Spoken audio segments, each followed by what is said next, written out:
All right, Georgia with a decisive 40-something to 19 win over Mississippi State. Let's see, it was 45 to 19, a Kendall Milton touchdown very late.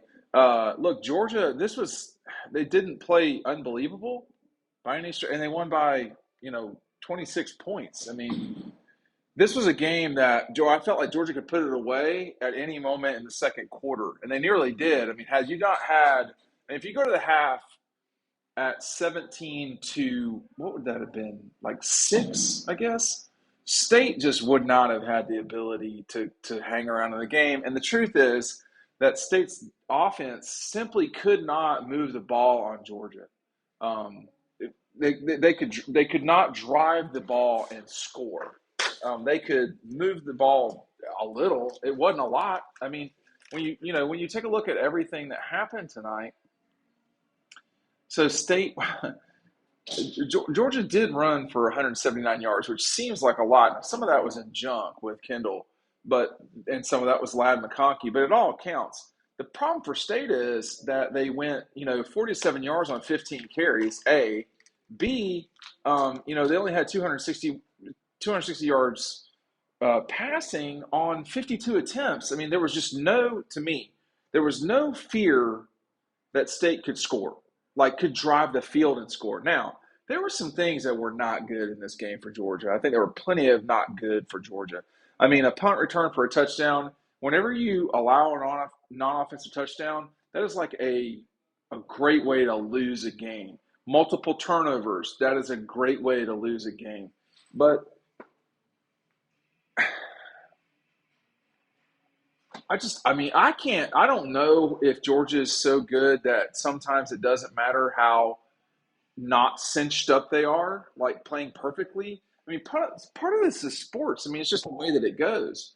But, you know, here's the drive chart. So touchdown, punt. So touchdown, 3 and out, interception, field goal, touchdown, punt, which was a 3 and out, touchdown, interception. Now that interception was like a whack ball interception, but he kind of earned an extra interception because he threw one or two balls that should have been picked. So two is about right for Stetson. And then they killed the clock with a 12-minute touchdown drive right after that. And then of course they scored another touchdown soon later. I mean, when State stopped Georgia, they really stopped them. 3 and out punt, 3 and out punt, 3 and out punt. So the three punts were on 3 and outs. And the 3 and out heading into the half, Kirby said was the worst managed close of a half that he's ever been associated with. And that's a lot of football. And I'm old enough to remember the, I guess, 2016 South Carolina game was not handled well. I mean, there were other things. You don't normally see that from Georgia. They usually do pretty well at that, frankly. But, this is the fifth time in 6 years that Georgia has won the SEC East. That used to be a pretty big deal. I think it still is a big deal when you were dominating it this much for a half a decade. I mean, Florida, I don't think Florida won it. I'd have to go back and look, but 5 times in 6 years, I mean, they won it in 92, 93, 94, 95, and 96. So I guess that was 5 in a row. But then they didn't win it after that for a couple of years because Tennessee won it. So this has become Georgia's division. Kentucky's lost today to Vanderbilt. I think Kentucky's going to get really killed by Georgia this weekend. I thought one of these two road games was going to be a tight fight. I do not see Kentucky hanging with Georgia. Mississippi State hung with Georgia and lost by 26 points. Let's just take that one touchdown away. They lost by 19 points. These teams are not in their universe, not for 60 minutes. Jalen Carter is so good, y'all. I mean, he changes things for Georgia. Georgia's defense is good to begin with, but his ability to clog the middle is just spectacular. I know that a lot of y'all will say something about what I've got on. There's a reason it's freezing here. It is in the 30s. This is the third coldest game that Georgia's played since 2010.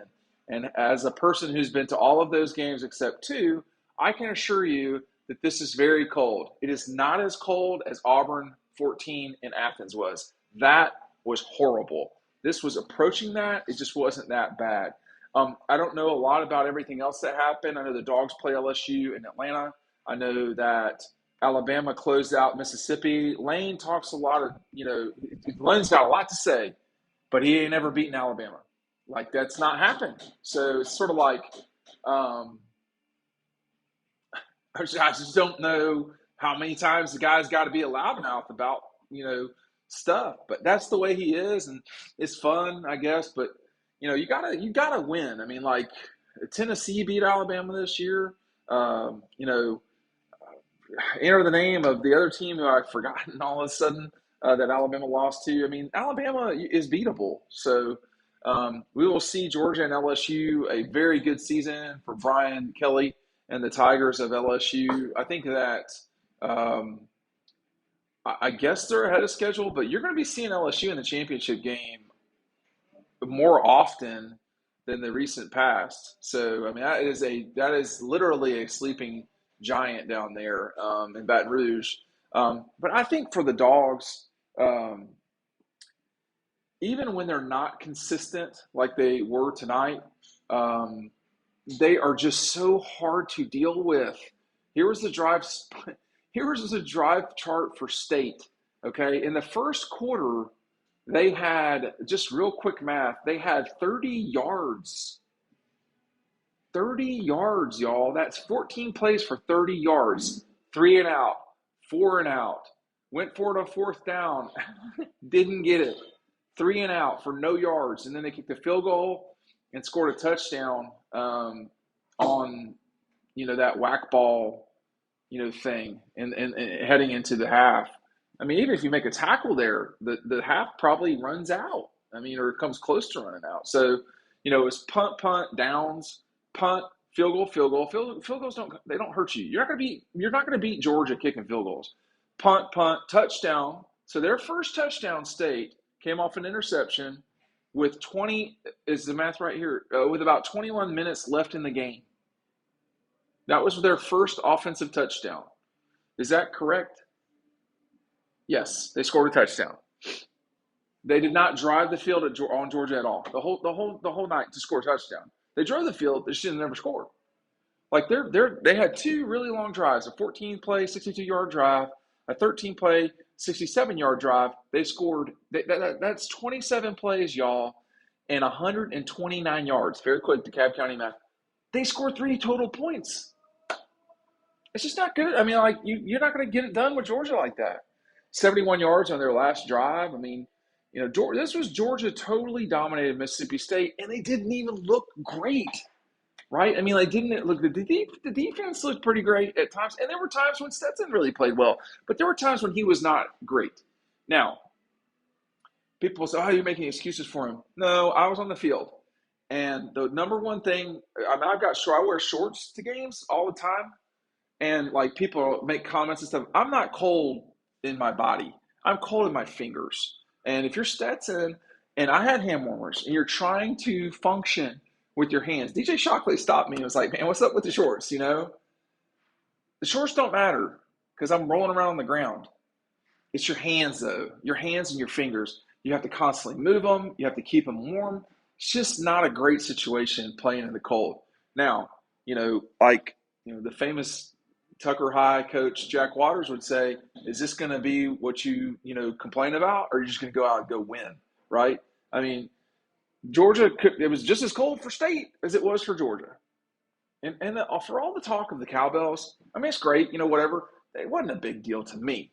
I didn't think that the cowbells mattered significantly in any way, frankly. I mean, they were a thing. They were out there, whatever. It was, it wasn't a big deal to me. The noise was fine. It's kind of strange for State, though, because they can't use the cowbells when, they get under center. Well, no one gets under center anymore. So then, like, they stop with the cowbells, and it kind of gets quiet, frankly. And so they don't know how to cheer, it seems. It's a kind of a weird dynamic. But Georgia had the chance to change this game and lock it out and all this stuff in the second quarter. I mean, if you go in 17-6 and then they score a touchdown, then you're looking at 24-6, and State's not coming back from that. But, Georgia, someone earlier this week was telling me, they feel like Georgia really knows how to play big games. It's like these type of games, they kind of get bored, I don't know. It seems like that might be the case sometimes. 179 yards of rushing, 289 yards of passing, two interceptions for Stetson. That's like that's got to get cleaned up, okay? But it's going to be this cold next week in Kentucky. I mean, the coldest game that Georgia's played since 2010 is the Auburn game. It was 38 degrees at kickoff. It got colder. Now we're going to be headed up to Kentucky. That's a cold place to play. I failed to mention, you're watching this on Sunday. Jeff Foxworthy and I might be signing books right now at the Barnes & Noble at Perimeter Mall. You should come by and say hello. It's a big event. It's going to be a lot of fun. If you're North Atlanta, come see us. He will tell jokes, I guess. I actually don't know, but he has been very gracious and through all of this. But this is a Georgia team that's very organized, very good. There were some sort of stupid mistakes tonight. 2 on special teams. One was the punt that created a touchdown. The other was a punt where I couldn't tell if the Georgia player, I think it was Bullard, touched the state punter, but whatever, they called it. And so those were just unforced errors. And then State had a huge unforced error in roughing Jack Penesley. That was a bad, bad penalty. That put the game away. I mean, it gave Georgia 4 extra points. And these tight ends, Darnell Washington is a monster. I mean, I've been around athletes since I was 13 years old. NBA players, NFL players. That guy stands out in a way that very few people do. I keep thinking about Juan Gaston, who played at Columbia and then eventually at Georgia Tech in basketball. Juan was not even close to being as monstrous as Darnell Washington is. Darnell Washington is a straight up freak. And the thing about it is, too, these receivers, I didn't even mention Ladd McConkey played great. Kyrus Jackson played great. But these tight ends, man, people don't have tight ends like those guys. No one has somebody like Darnell. No one has somebody like Darnell Washington. The guy is amazing. So anyway, thanks for watching. The Kelee event is almost sold out. Make sure that you're clicking it. It's right down below. You get a book, a couple of signatures, a few signatures. The details are down below. But I think this was a great win for Georgia. I did not think they played well. But when you don't play well and you win by 26 points, I don't know. Now, Georgia will be a double-digit favorite against LSU. However, LSU will be – Kirby said tonight that Georgia was ascending, I think, into the end of the season. He's right. They're playing better. If you think about it, their last 5 games have been double-digit, 14-point or more wins. They only have 2 wins under that are fewer than 17 points this year, Tennessee and Missouri. So this is a Georgia team that's doing well. They can eat a loss between now and the playoff, but they can't eat a loss then. So how well do you play? Do you get to play in Atlanta? All these things are there. They're going to be a double-digit favorite from here on out. They have the Jackets, Kentucky. Kirby was really insistent on keeping it to tonight to State and Kentucky, and he's right. These guys got to play now. And he also mentioned how important their practice habits have been. Again, he's right. He is a very good coach. He's a very good program runner, program administrator. Someone in the league told me this week that Nick Saban is the best coach of all time, which I agree with, by the way, but that no one's doing it better right now than Kirby Smart. I'm gonna leave y'all with that. I think that's true too.